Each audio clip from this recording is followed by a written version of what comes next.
Ce jeudi était consacré à la rencontre des acteurs du monde économique de la circonscription. Il a commencé à Saint-Symphorien-sur-Coise, dans les Monts du Lyonnais, par le forum de l'emploi, de la création et de la reprise d'entreprises.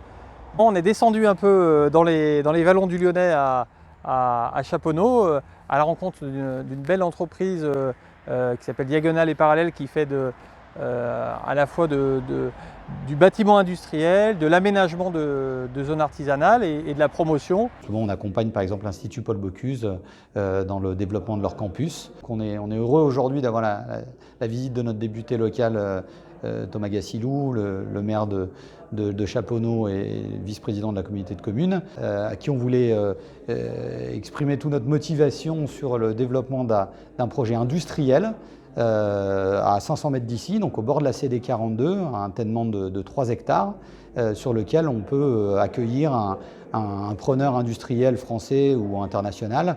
Et puis on en a profité pour échanger plus globalement sur l'ensemble des questions qui touchent à la formation, à l'apprentissage, aux mesures du plan de relance également, qui pourraient être utiles pour les entreprises du secteur.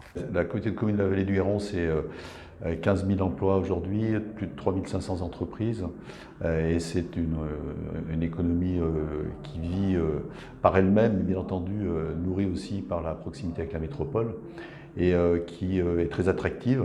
Donc après les monts du Lyonnais, les coteaux du Lyonnais, la métropole, on a tout simplement traversé la départementale à Chaponneau pour être ici à Saint-Genis-Naval sur une entreprise qui effectivement fait du recyclage de déchets.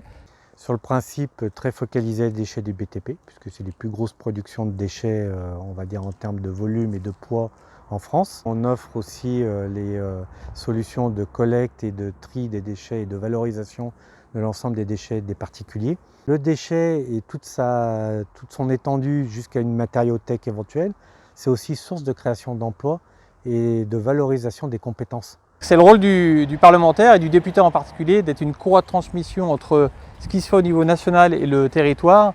Et effectivement, pour prendre des bonnes décisions au niveau national, il faut écouter le territoire. Et une fois qu'on a pris ces décisions, il faut retourner sur le territoire pour évaluer et corriger si nécessaire. Thomas Gassilou aura l'occasion de reparler de ces sujets importants avec Alain Griset, le ministre chargé des petites et moyennes entreprises, avec qui il a rendez-vous ce mardi.